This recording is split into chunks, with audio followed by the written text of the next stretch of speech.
Quiero hablarles acerca de la importancia de que entendamos que somos semejantes a Él. Y como semejantes a Él, entonces debemos de entender algunos principios. Porque la Biblia dice que cuando Dios iba a hacer al hombre y a la mujer, dice que hubo una reunión en el cielo, Dios Padre, Dios Hijo, Dios Espíritu Santo.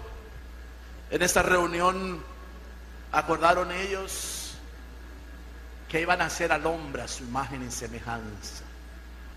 Capítulo 1, verso 26, verso 27, hagamos al hombre, Génesis, hagamos al hombre a nuestra imagen, a nuestra semejanza. Y hizo Dios al hombre, y dice la Biblia, varón y hembra los creó. Y está hablando de una creación diferente a la del 2:18, el Adán formado del polvo de la tierra. Diferentes por varias razones. Porque estos fueron hechos por palabra creativa, palabra de autoridad que tiene poder, que sale de la boca de Dios para crear. Y Dios de la nada lo hizo todo solo con su palabra. Y Dios dio una palabra y dijo, hagamos al hombre a nuestra imagen y semejanza. Y entonces Dios hizo al hombre a su imagen y semejanza. Y dice, varón y hembra los hizo. Y los colocó y les dio autoridad sobre todo lo creado, para que se enseñorease sobre la tierra, sobre todo animal que había sobre la tierra, sobre toda ave que vuela por los cielos, sobre todo animal del agua. Dios le dio autoridad al hombre para señorear sobre todo lo creado. Sin embargo, nosotros notamos la urgencia de Dios de hacer un modelo nuevo porque el antiguo se había dañado. Y por eso ustedes miran que en el capítulo 2 del Génesis, versículo 18, Dios hizo a Adán, lo formó, dice la Biblia. El verbo en español y en hebreo es diferente. Mientras el otro fue hecho, este fue formado. Y la Biblia dice que Dios lo formó del polvo de la tierra, le sopló hálito de vida en sus fosas nasales, y cuando el Espíritu de Dios entró a las fosas nasales del hombre, inmediatamente su alma fue un alma viviente, y la fusión del cuerpo del muñeco que estaba ahí hecho del estuche de barro con el hálito divino trajo como consecuencia un alma viviente. Sin embargo, las Escrituras dicen que este hombre estaba hecho, ahora puesto en el huerto, y Dios dijo, no es bueno que el hombre esté solo, le haré una ayuda idónea para él. Y entonces Dios decidió hacerle una ayuda idónea, pero dice, y buscó entre los animales del campo. Pero hermano, no estaba buscando ni a la cocodrila, ni a la hipopótamo, ni a la mona, ni estaba buscando ninguno de esos animales que nosotros sabemos que son animales. Estaba buscando a esa creación del 1:27 de Génesis, hombres y mujeres. Dios hizo hombres y mujeres, les dio autoridad para llenar toda la tierra, pero estos se corrompieron. Y dijo Dios, no hay entre esos una mujer que pueda venir a ser ayuda idónea para Adán. Y entonces le abrió el costado, lo durmió, le abrió el costado, y de ahí le sacó a su Eva y se la presentó. Y entonces Dios hizo una nueva creación con un propósito. Así que la creación que recibe la semejanza y la imagen de Dios se corrompe, y la imagen y semejanza de Dios se pierden. Pero Dios la quiere restaurar nuevamente. Y por eso Dios forma a un hombre del polvo de la tierra. Pero ese hombre, ese Adán, también falló. Ese Adán también fue imperfecto, también tuvo un desvío. Y en vez de ser semejante a Dios, se quitó la impresión que había en él y vemos un Adán pecaminoso.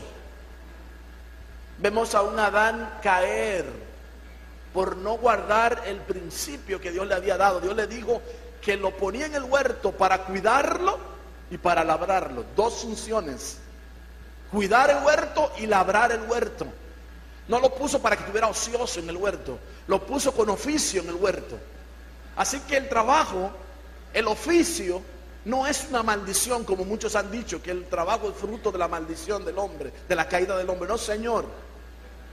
Después de la caída, después que el hombre pierde la imagen de Dios, la semejanza con Él, entonces todo lo que el hombre hace, por supuesto, le es gravoso, le es como una maldición.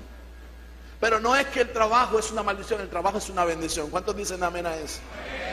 Entonces, la Biblia nos enseña que usted y yo debemos de ser semejantes a Él. Y para ello yo quiero que ustedes vayan conmigo a la escritura, primera de Juan, capítulo 3. Y vamos a leer el versículo 2. Primera de Juan, capítulo 3, versículo 2. Dice: amados, ahora somos hijos de Dios. ¿Cuántos son hijos de Dios aquí? Quiero romper un mito que por mucho tiempo se ha predicado, se ha dicho, se ha hablado, se ha comentado en las calles de todos los lugares. Se dice que toda la creación somos hijos de Dios, y es una falsedad. La Biblia enseña que a los que le recibieron, Evangelio de Juan, capítulo 1, versículo 8, a los que le recibieron, les dio el derecho de ser hijos de Dios. Entonces, todo ser humano lo que es una criatura de Dios. Pero los que hemos reconocido a Cristo somos hijos e hijas de Dios. Y como hijos de Dios tenemos la oportunidad de ser semejantes a Él. En Cristo es como podemos recobrar nosotros la semejanza a Dios y la imagen que se había perdido. Entonces es importante que entendamos esta verdad. El capítulo 3 de la primera carta de Juan comienza de esta manera. En el verso 1 dice: mirad cuál amor nos ha dado el Padre, que seamos llamados hijos de Dios. Por eso el mundo no nos conoce, porque a Él tampoco le conoció. Si ustedes notan el versículo, está haciendo una diferenciación entre los hijos de Dios, que estamos llamados a ser semejantes a Él, en el versículo 2, y los del mundo, que no son hijos de Dios, que son simples criaturas, pero que pueden llegar a ser hijos de Dios recibiendo a Cristo como su único y suficiente Salvador. Así, si hay alguno aquí en este lugar que todavía no ha recibido a Cristo, mire cuál amor nos ha dado el Padre. Mire qué regalo más precioso. Mire qué chance, mire qué oportunidad nos ha dado el Padre, que seamos llamados hijos suyos. Y eso es un privilegio. Y como hijos suyos estamos llamados a ser semejantes a Él. Estamos llamados a reflejar su imagen. Que cuando nos miren a nosotros, miren al Señor. Como aquel cojo que estaba en la puerta de la Hermosa durante 38 años mendigando, pidiendo en aquella puerta. Iban entrando los apóstoles Juan y Pedro, y de repente el hombre extiende su mano esperando recibir una moneda, una limosna de ellos, y le dice, le pide que por favor le dé algo, y ellos lo miran, le dicen: míranos. Pero no para que los vieran a ellos, no para que le dieran su linda cara, hermano, para que vieran la gloria de Dios que estaba en ellos, para que miraran a Dios a través de ellos. Míranos. Ni oro ni plata tenemos, pero lo que tenemos, de eso te damos. En el nombre de Jesús, levántate y anda. Y tomándolo por la mano, lo pusieron de pie. Y dice la Escritura en ese lugar, en el libro de los Hechos, capítulo 3, que en ese instante los tobillos comenzaron a afirmársele a aquel cojo que estaba allí. Y entró al templo. Y ahora el hombre que entra al templo comete para los hombres, para los religiosos, un acto de irreverencia. Porque cuando él se mira que ahora, después de 38 años de estar tullido, de depender de alguien que lo lleve a aquel lugar, al lugar de su negocio, al lugar donde él podía pedir, al lugar donde él podía sustentarse, ahora él mismo se da cuenta que ya él no va a tener la necesidad de ir acompañado de nadie, que nadie lo cargue para ir a ese lugar. Ahora él mismo sabía que podía ir a ese lugar, pero no para mendigar. Él podía entrar al templo para adorar al que da la vida, al que tiene la autoridad, al que tiene el poder. Y él entró no solamente andando, comenzó inmediatamente a saltar y a alabar a Dios. Y los religiosos se molestaron con él. No les importó el milagro. Aquel que habían visto 38 años pidiendo en la puerta del templo, ahora estaba junto con ellos adentro. Pero tenía algo, había sido libertado de una cautividad. Y cuando el hombre es libertado de su cautividad, tiene que de alguna manera expresar su gratitud. Y una de las maneras de expresar la gratitud es saltando delante de Dios y danzando delante de aquel que nos ha liberado, que ha roto toda cadena, que ha roto toda maldición que había sobre nosotros.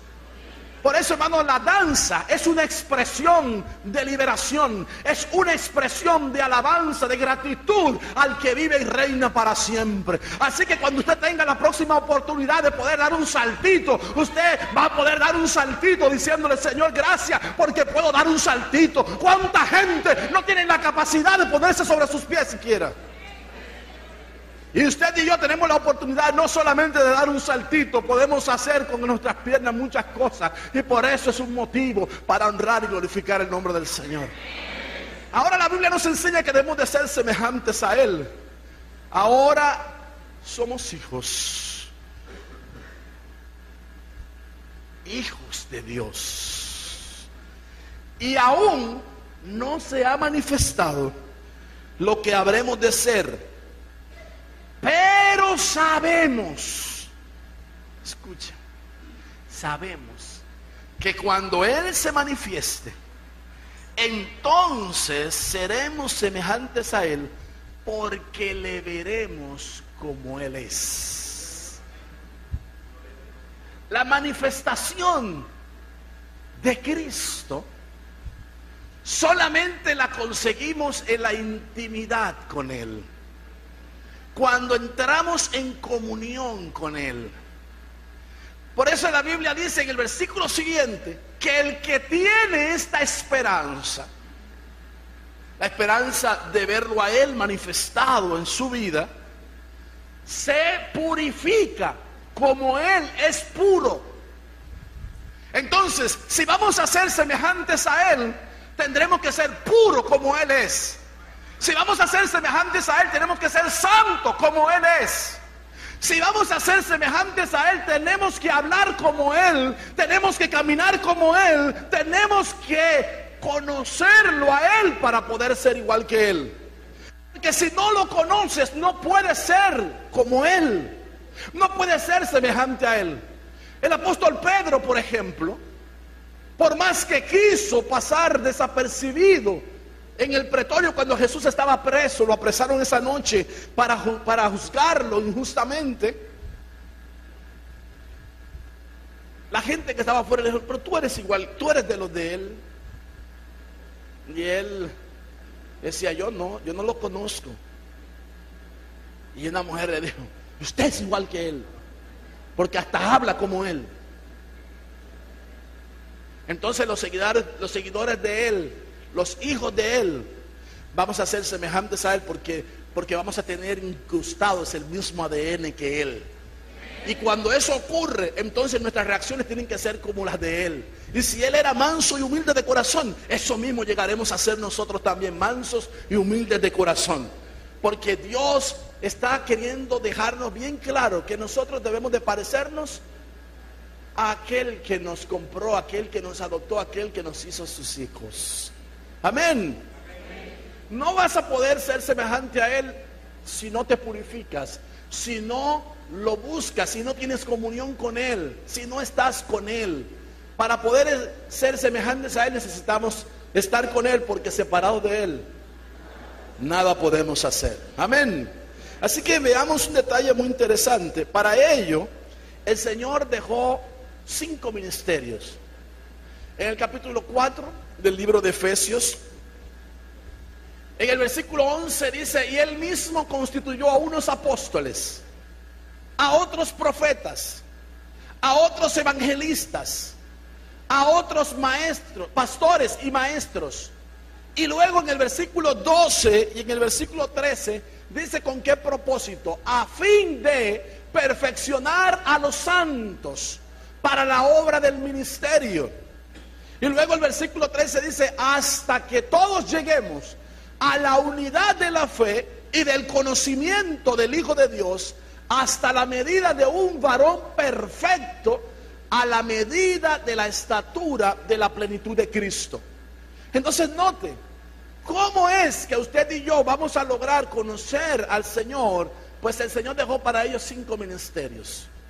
5 ministerios que están poniendo su huella ministerial en el cuerpo de Cristo, que nos están llevando a conocer a Cristo, que nos están conduciendo para que nosotros reflejemos la imagen de Cristo, para que seamos semejantes a Él y para que alcancemos la medida de la estatura de la plenitud de Cristo. En otras palabras, el que comenzó en ti y en mí la buena obra, si ya eres un hijo, una hija de Dios, si Dios comenzó en ti una buena obra, quiero decirte que no la va a dejar a medias. El que comenzó en nosotros la buena obra, la va a perfeccionar hasta el día de Cristo. Así que Dios va a estar trabajando con nosotros. Dios va a trabajar tu temperamento. Dios va a trabajar con tu carácter. Dios va a trabajar con tu personalidad. Dios va a trabajar contigo y conmigo, porque ya nosotros tenemos con Él un compromiso. En el momento en que lo recibimos como nuestro único y suficiente Salvador, en el momento en que le dimos la autoridad para que Él fuera el Salvador y el Señor de nuestra vida, en ese momento le dijimos: haz con nosotros lo que quieras hacer. Y Él nos va a hacer como Él quiere que seamos. Pero si el barro tuviera la oportunidad de quejarse, se podría quejar. Pero nosotros no estamos puestos para que nos quejemos, sino para que en todo tiempo reconozcamos que la mano de Dios está sobre nosotros, y lo que Él está haciendo por nosotros, aunque no lo entendamos, es para glorificar su nombre finalmente. Hay un ejemplo precioso en el libro de los Hechos. Pablo, quien dijo en un momento determinado: aprendan de mí, sean imitadores de mí, así como yo soy imitador de Cristo. Sean imitadores de mí en lo que yo imito a Cristo. Entonces él llegó en un momento determinado apaleado a una cárcel. Lo golpearon inmisericordiamente, lo tiraron en una cárcel de máxima seguridad, lo pusieron en ese calabozo después de haberlo golpeado sin misericordia. Y de repente, en lugar de quejarse, en lugar de lamentarse, en lugar de renegar de su fe, en lugar de maldecir a Dios, en lugar de separarse del ministerio, en lugar de abandonar su fe, este hombre comenzó a alabar a Dios en medio de la prueba. Y usted y yo, que estamos llamados a ser semejantes a Él, deberemos preguntarnos cómo reaccionamos cuando estamos siendo probados. Comenzamos inmediatamente a buscar despropósito. ¿Por qué tú me haces eso? ¿Para qué tú me estás llevando? ¿Por qué a mí? ¿Por qué me sucede a mí? Si yo soy correcto, nos parecemos puros fariseos. Señor, yo diezmo, yo ayuno, yo oro, yo leo la palabra, y decimos y le sacamos nuestro currículum a Dios. ¿Por qué? ¿Por qué? Porque es necesario que a través de diversas pruebas nuestra fe sea pulida como el oro es pulido, para que alcancemos la medida y la estatura que Dios quiere que alcancemos. Hermanos, escuche esto. Hay un mensaje fatalista que se está predicando hoy en día de los que no han entendido la obra que Cristo quiere hacer en la iglesia. Cuando uno no logra entender lo que Cristo quiere hacer con nosotros, obviamente tenemos que lamentarnos igual que Jeremías, y tenemos que llorar como Jeremías, porque si nos va a tocar pasar la gran tribulación en esta tierra, hermanos, es para lamentarse, para quejarse, para llorar, porque qué triste, no hay ninguna esperanza en eso.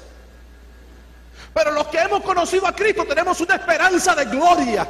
Y la Biblia dice que seamos tenidos por dignos para poder escapar, para poder ser arrebatados. Tenemos que alcanzar la medida de la estatura de Cristo. Si no, no hay arrebatamiento para usted y para mí. Y si nos quedamos en la gran tribulación, entonces sí, como Jeremías tenemos que llorar. Entonces sí, como Jeremías tenemos que quejarnos, porque es terrible lo que le va a pasar a la humanidad que está en la tierra. Entonces, hermanos, preparémonos. Y les quiero decir esto: las aflicciones del tiempo presente no se pueden comparar con la gloria del siglo venidero, que habremos de experimentar los que creemos en Cristo. ¡Aleluya! ¡Gloria a Dios! Ahora, ¿cómo es Jesús? Porque si vamos a ser semejantes a Él, la pregunta es: ¿cómo es Jesús? En este día, yo quiero que nosotros nos acerquemos a las Escrituras y miremos a Jesús de cerca. Y podamos contemplar cómo es el Señor. Que podamos tener la oportunidad de tener una visión acerca de Jesús. El apóstol Juan, en el capítulo 5 del libro de Apocalipsis, capítulo 5, versículos del 5 al 6, tuvo una visión de Jesús. Yo quiero decirles esto: 700 años antes de Cristo, Isaías tuvo una visión de Jesús. ¿Y saben cómo lo vio él? Como el cordero inmolado, como el cordero manso y humilde, que no abrió su boca cuando lo llevaron al matadero, como el cordero que tuvo que ser traspasado, que tuvo que ser inmolado, que tuvo que derramar su sangre para el perdón de nuestros pecados, para la redención de la humanidad. Isaías, 700 años del nacimiento, antes del nacimiento de Jesús, lo contempló como un cordero inmolado. Y por eso en el capítulo 53 de Isaías usted puede leer cuando él dice que él ciertamente llevó todas nuestras enfermedades y todas nuestras dolencias. El castigo de nuestra paz fue sobre él, y por sus llagas fuimos nosotros curados. Fue una experiencia de gloria. 700 años antes del nacimiento de Jesús, ya Isaías estaba mirando al Cordero. Él estaba mirando al Cordero que iba a morir en propiciación de nuestros pecados. La Biblia nos enseña que Juan el Bautista, su primo, Juan el Bautista le dio a él como el Cordero, y así lo señaló durante su ministerio tan corto de 6 meses en la tierra. El día que Jesús apareció en el escenario, él dijo: he aquí el Cordero de Dios que quita el pecado del mundo. Y lo señaló a él y le dijo: seguidle a él. Y todos los que habían seguido a Juan durante su corto ministerio de 6 meses, se volvieron a una y dijeron: lo vamos a seguir a él. Obviamente que Juan les había hablado que ese Cordero que venía iba a ser inmolado en lugar de ellos, iba a ocupar el lugar de ellos, y que por el derramamiento de su sangre todo pecado iba a ser quitado. Y por eso cuando ellos le miraron, todos a una le siguieron a él y dejaron a Juan aparte. Ya no seguían a Juan, ahora se convirtieron directamente en seguidores de Jesús. La Biblia nos enseña que Isaías tuvo una visión 700 años antes de Cristo. Juan el Bautista tuvo una visión inmediata, así podemos decirlo, en un corto ministerio de 6 meses, donde comenzó a anunciar a un Cordero, y cuando lo vio dijo: he aquí al Cordero de Dios que quita el pecado del mundo. Pero Pedro tuvo la visión de haberlo visto. Dice que este es el Cordero inmolado desde antes de la fundación del mundo. ¿Cómo es eso? Antes que usted y yo existiésemos, antes que existiese todo lo creado, cielos, tierra, mar, los planetas que ocupan el universo, antes de todo eso, ya el Cordero había sido inmolado en propiciación de los pecados de todos los que un día íbamos a recibir a Cristo como nuestro único y suficiente Salvador. Él era el plan maestro del Padre ante la caída del hombre. Él era el plan maestro de Dios Todopoderoso. Si el hombre fallaba, tenía Dios ya de antemano la alternativa. Y la alternativa era Cristo Jesús, que vendría a morir por toda la humanidad. Así que Pedro tuvo una visión del Cordero inmolado desde antes de la fundación del mundo. Y Juan tiene una visión ahora del Señor Jesucristo. Yo quiero compartirla con ustedes. Capítulo 5 del libro de Apocalipsis, versículos 5 y 6. En el versículo 5 dice: entonces uno de los ancianos me dijo, no llores. ¿Por qué estaba llorando? Porque había visto un libro, un rollo, pero nadie podía desatar los sellos de ese libro. Nadie era calificado para abrir ese rollo. Y entonces él dice que uno de los ancianos le dijo, no llores, mira, el león de la tribu de Judá, la raíz de David, ha vencido para abrir el libro y sus 7 sellos. De manera que Cristo se constituyó en un vencedor y por tanto recibió autoridad para abrir los libros y para destapar los 7 sellos. Versículo 6. Miré y vi entre el trono con los 4 seres vivientes y los ancianos a un cordero de pie, como inmolado, que tenía 7 cuernos y 7 ojos, que son los 7 espíritus de Dios enviados por toda la tierra. Si usted quiere saber cuáles eran esos 7 espíritus, diríjase a Isaías 11:1 y ahí va a ver los 7 espíritus de Dios que operaron en la vida de Cristo. Ahora noten ustedes esta visión de Juan. Juan está mirando una visión apocalíptica y lo mira en 2 facetas.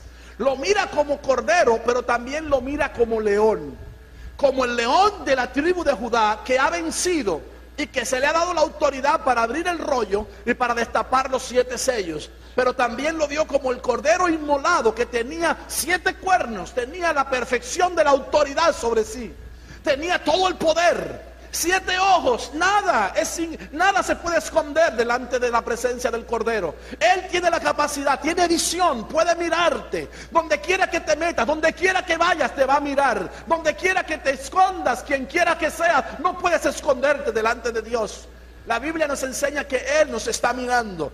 Y dice que esos 7 ojos son los 7 espíritus de Dios, espíritu de sabiduría, espíritu de inteligencia, espíritu de poder, espíritu de conocimiento. Usted lo puede buscar ahí en Isaías, están los 7 espíritus. Ellos reposaron en la vida de Jesús. Si Jesús tenía esos 7 espíritus operando sobre Él, en nosotros tiene que ser de la misma manera los 7 espíritus de Dios obrando sobre nosotros. Espíritu de poder, espíritu de inteligencia, espíritu de sabiduría, espíritu de conocimiento. Usted lo puede buscar, están ahí en el libro de Isaías. Lo puede buscar y puede asimilarlo. Entonces Dios quiere que nosotros tengamos eso. Tenemos que pedirle a Dios, dame espíritu de sabiduría. No podemos tomar decisiones a lo loco, hermano. No podemos estar haciendo las cosas meladaganariamente.